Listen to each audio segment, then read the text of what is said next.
Hello world. Patricia O'Connor and one Frida Reba Darcy here. And today it is our Sunday drop. And we're just kind of taking it easy. We burnt the candle at both ends a little bit. We stayed out, not stayed out. We stayed in, but stayed up a little late. We had I stayed up until late to watch the Grand Prix of Australia, which didn't come on until quite late and then didn't go off until quite late. And also, it wasn't a bad race. So when it was over, it was quite late, and I was like, yeah, no, who can sleep after that? So we just kind of got rolling, not too, we got rolling kind of late today, and we just haven't done a bloody thing all day. So, but that's okay. We're geared up for that. We were ready to do nothing. Also, this week is going to be a little bit of a gauntlet. We have weather changes starting now. Today is our windy day. The winds have picked up quite a bit. It isn't cold yet, and they're not all that. They're probably 20 miles an hour here, but we have a couple of things going for us too. So tomorrow or tonight, the temperature will start dropping some. We'll probably fall back 20 degrees or so. So tomorrow's highs will be 50s, not 60s and 70s, and it will be like that for several days, and our lows will dip down into the 40s. But today and for the rest of the day, from now to the rest of the day until late, the wind is supposed to increase with gusts up to 50 miles an hour in some places of the higher elevations, which is in the Bay Area. We're not getting a whole lot. You can see that my wisterias are blowing around a little bit. Not really enough to hurt them. My oaks won't really care. The pines would a little, but I have to say, you can see if I'm looking at my rail, that part of the rail behind the trees is white. That used to be the level that they would sit on, and they would sit a little closer to the edge. And that, you can kind of see the wall, the way the wall works. Right now, being a little farther back on my shelf, they're out of the wind a little. They are like sitting in a box that's sitting on its side. Sure, the face out there is open, but we have a box roof, sides and bottom and back, and so we're in our little pocket. I would worry in the past about the maples, this little forest, and this trident maple have both been pretty, and also that Dawn Redwood next to them. These guys, when they were assuming this position out here, they would get the wind quite a bit more, and especially the younger growth would somewhat suffer from that, as would these guys would get windburn. The trident maple would get windburn. Also, while we're on the talk of that, we have done some things. We've done some things in this past year that have been a big help to us, and we just kind of did them. And at the time, it might have even caused us a slight problem or two, but we did it for reasons that we hope would pay off. And today, especially, I was kind of looking at that. What I mean is, the first thing I did was earlier today, I pulled up a video that we shot together back in July, last summer. And during the summer, all of this was a lot more full. It was a lot lusher, a lot greener, and there was a lot less room for trees because, for one thing, this rail wasn't here, and that rail wasn't there. And this rail that is in our foreground was raised up to the same level of the white rail, the handrail, the white rail that you see here. And that was all straight level. And this is where you can see the most sun would be. And that was just like prime real estate. Since then, in July, I made an announcement when I was looking at this video from July, and I saw where I was making an announcement where I was going to increase that shelf by 3 feet there, 3 feet there, and I was going to increase the clothes rack, I called it, because at the time it was sporting a grow light, a fluorescent 4-foot grow light, and I was making my intentions known that I would be increasing the width of that hanger by 6 feet, and I didn't tell y'all at the time that I was planning on going full spectrum, full LEDs, but I did say I was going to hang another light up there next to the 2 at least 4 foot light. So since July we have done all of that, and what that has done for us is the following things. One, you can see the little shoots, the long shoots coming up on my trident maple. Last year, you would see those on the sunny side, but not the back side. So it was more important to constantly rotate the tree so that it got a balance of good light.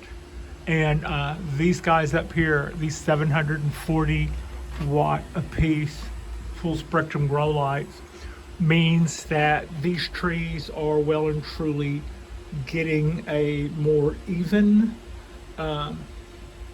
spectrum of light front and back. One side doesn't seem to do better than the others. They don't necessarily pull towards the sun, but nor do they necessarily pull towards the artificial lights either. The ones out there grow out there, and the ones in here are perfectly fine with what's in here. That little move of using the lights and adding our own rail brought our trees off that rail and out of the wind a little. They still get air, they still get some wind, but not as much as if they were out there. So I basically have trees out there that are for the most part known to be able to handle it, except for the dawn redwood, as I mentioned earlier. I think that having it farther off the rail will be helpful towards it. Truth be known, when I heard that today was going to be windy, I brought the dawn redwood in last night so that I could do a little bit of wiring. I pulled these branches down that were sticking straight up, and I brought those branches down that are sticking straight up, and right now I'm just kind of letting it recover. All of this stuff will probably do that too to some extent, but this might have been a little too young to be doing that, but I played with it anyway. And what I learned is do this, but let the other stuff grow a little longer. Like these branches, I would throw a wire over that one, and then flay all of that back down flat, so that they look more natural and they're not. Like this wouldn't be a bad looking little top if all of these guys were down the way they were supposed to be. But right now everything is just shooting for the stars, and it's like, why not? Go ahead. You be you do that.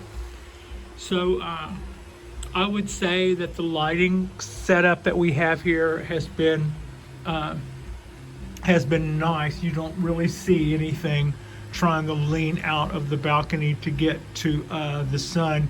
They seem to be both lit. You can kind of look over there at my wisterias. They're both seem to be there on their leaves, and you can definitely see a slash of light where the sun cuts off. But the wisteria that is not in the sun or is rarely in the sun doesn't seem to be showing any ill effects or any what you would call stretching.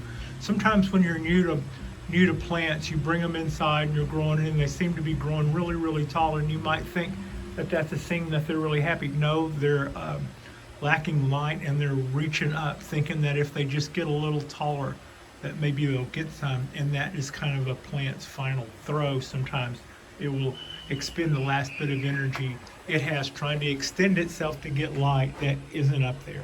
Little seedlings will grow tall and then fall over anemically in the search to find light. What we're seeing here is everything seems to be pretty evenly lit and everything seems to be pretty happy. We're not getting an excessive amount of intense UV from our afternoon light on my cypress trees the way I had been when they were on the rail, and I'm not getting quite as much wind on the outside side of my pines when they were on the rail. So I believe the shelf with the drainage and pulling everybody back and then pulling everybody into our own lines. I have to say, having done this since like we said we were going to do this. We started doing this in July. We already had a little bit of fluorescent light up, but by August we were full bore into it. And this now being April of the following year, everything seems to be doing absolutely fine, and it has given us a lot more latitude. We can pull things in from the latter half of the evening light. When some trees don't like it, we do have the option of being able to move our trees around. That table also gave us the option of doing that.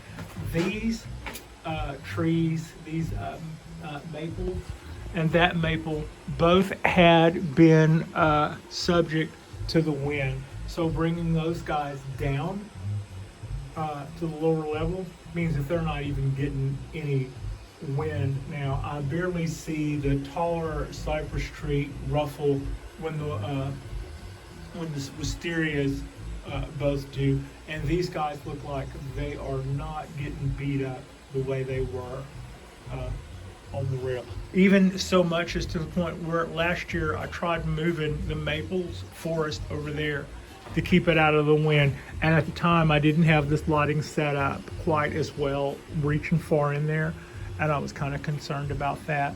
But I would say bringing those guys, yeah, that's a good example. You could see the wind just kind of came in there and hit the wisterias, but not the maples or not the pines, or the littler guys down here are out of the wind for the most part. And I think that just made a nice little pocket for them to survive in. And otherwise, everybody is doing really well. I would say, when you get a balcony, maybe your balcony faces south, which is said to be perfect. But even then, heck, we could have a south-facing balcony that's perfect, but then have a skyscraper dead in front of us, killing all of the sun. So as long as you have a space where you can get some outside air, that can be your oasis. And then if you put a light on there, you've got all the light you should ever need. Also, this is an example of what we're doing in a space that doesn't offer all the light we could. If you look at that flash of light on my wall, this is going to be spring, late spring, mid-spring lighting. So this is going to be UV wise the stuff that should make plants happy, more so than the fall and winter light. But if you're looking at that wall, you can see how far in it reaches, and the farther to summer we get, the higher the sun goes, and the more that shadow comes farther in and farther in, to where by later on in the summer, that second little wisteria will probably be out of sunlight most of the day and in artificial light more and more and more. So by doing that, we did greatly increase our grow area. So that would be something you could do. Do you not have a balcony that gets at least 4.5 hours a day of sunlight? Supplement it with the light. These guys were a little pricey. I spent less on these than I would have some big old honking hot rod parts.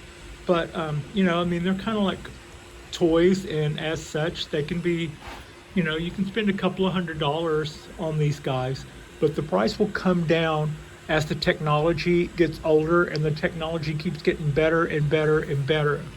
You can do the little purple LED lights if you've got one or two little trees that you're bringing in for the winter or bringing in for that cold spot. Those are probably an excellent source of lighting for a single tree. Just like a little wand over a plant. This little light of mine, I'm going to let it shine on this little guy, and then between the two of them, you can have a little bonsai tree that way. If you want to make your space a little bigger, you might have to, save your pennies for a minute.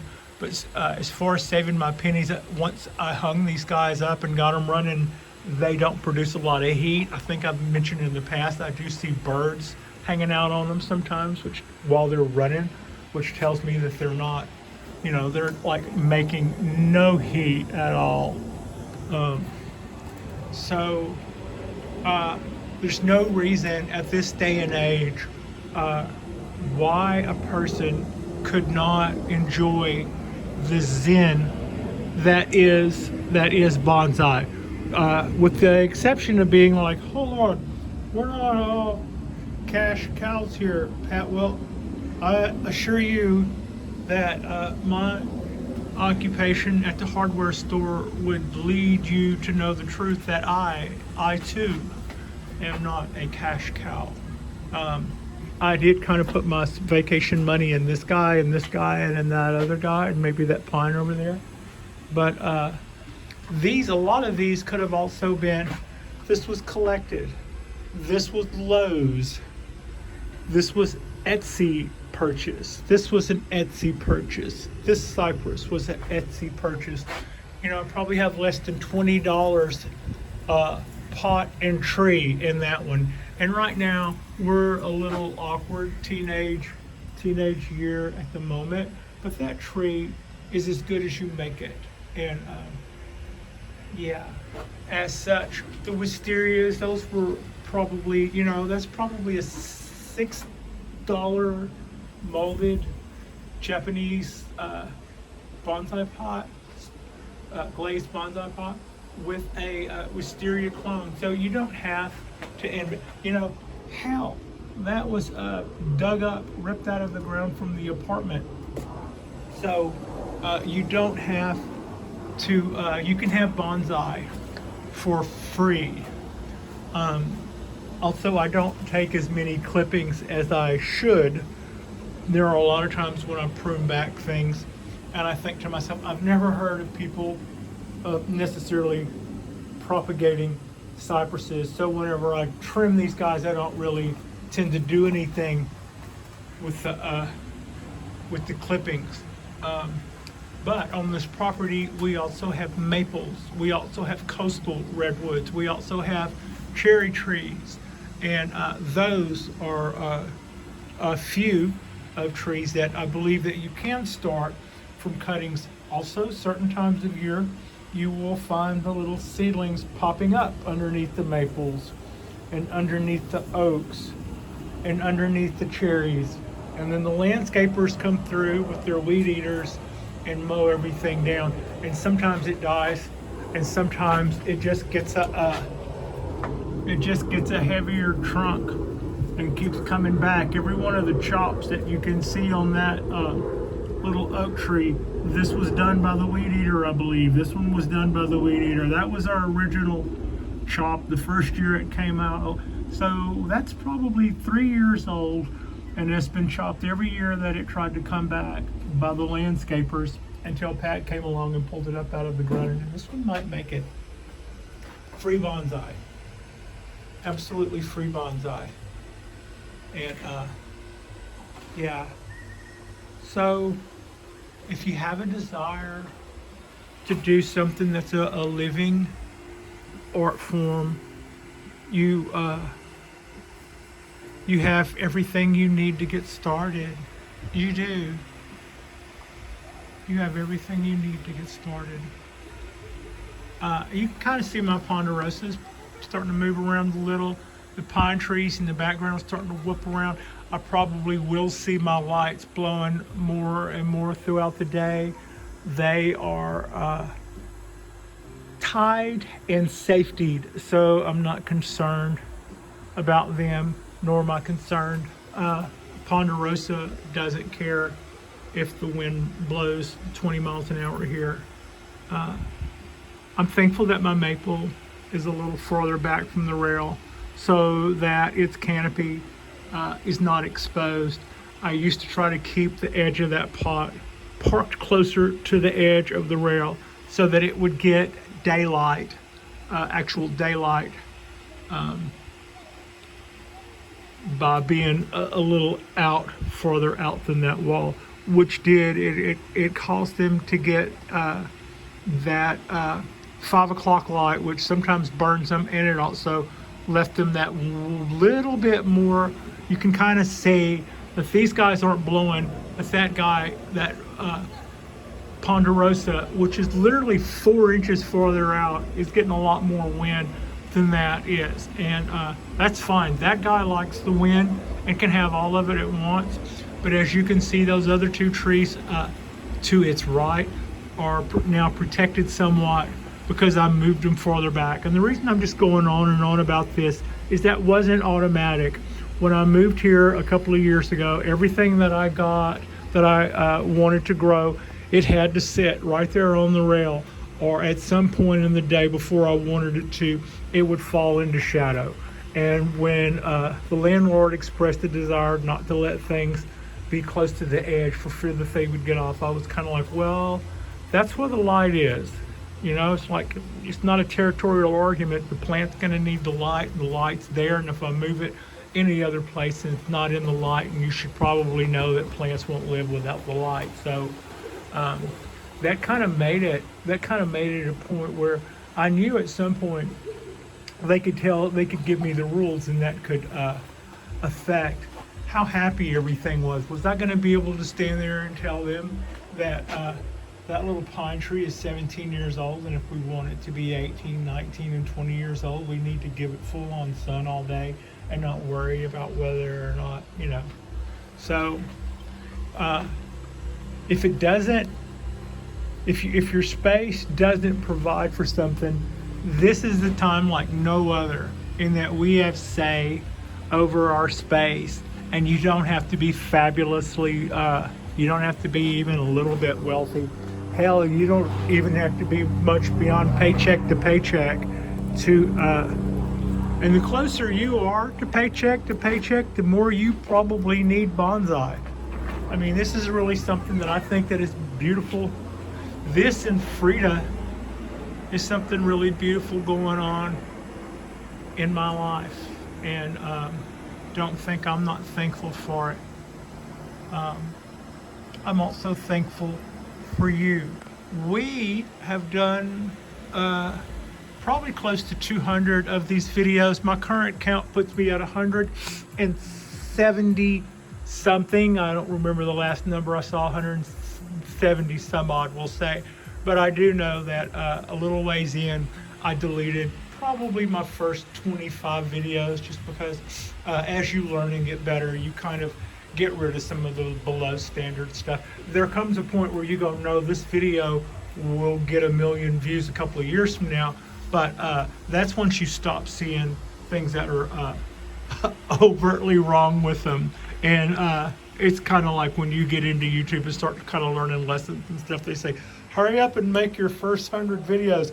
And then once you make your first 100 videos, they go, hurry up and burn your first 20 videos so that you won't have to worry about and that's, so we're at like 170 some odd of these, and when we officially are at 200, we'll do something. Yeah, we should probably do a little something, 20 or 30 videos. But just to let you know, we're probably actually at 200 videos now, or a couple of weeks ago, when you consider what we already burned on the other end. But what I was saying before that was how much you make doing these videos worthwhile, and how much I appreciate you. Also, let me just say, if you're not a YouTube creator, fine and dandy. But if you have a means to watch this video, then you have a means of breaking out your phone and taking videos of your own trees. And I would recommend that. not only do I enjoy making videos for you guys, but it is actually helpful to me. When I went back and looked at what our balcony looked like in July, everything is so full and so lush. It just totally changes the color here. It's just like a green canopy, and that's what we have to look forward to. But also, I can see well what's doing well, and I can see well what has changed a little bit in the last year, and what we're doing better, and what we haven't been paying enough attention to. That's all a lot more obvious to you when you shoot videos. It is a great way to keep track of your trees. So one afternoon, when you're out in your garden and you're just looking and the light's good and you think, yeah, this all looks pretty good, pull out the old phone and pan right to left, even if you don't say a word, even if it's just for you to see and nobody else. Keep that. Don't look at it once and then eat it or delete it. Keep that as a record so that you can see how much your trees have grown. You can see how much dieback you've had. You can see, sometimes you think that you're growing a lot, but you look at it and you go, wow, it had a lot more growth when I got it, or, vice versa. So, recording your trees is a good little trick, even if you're not intending to be a YouTube creator, as they say. I appreciate you so much. Frida wants me to tell you how much she appreciates you. And our next drop will be our Tuesday drop. This week is going to be a gauntlet for Patricia. Not only did I kind of start one of my 2 days off by staying up too late and watching auto racing until 2 in the morning, like some kind of hooligan. But then I have one of my days off. I have a couple of little no big deal doctor's appointments. And then Wednesday we go to work, and then Wednesday night we go to our bonsai club meeting. So yeah, this is going to be. I've got appointments and places that I'm supposed to be and things that I'm supposed to be doing. And also working 3 days a week. Also doing the Bonsai Balcony 4 days a week. So yeah, we got a lot to do this week. But I will see you guys on our Tuesday drop. And I hope that you have a fantastic rest of your weekend. And thank you for watching.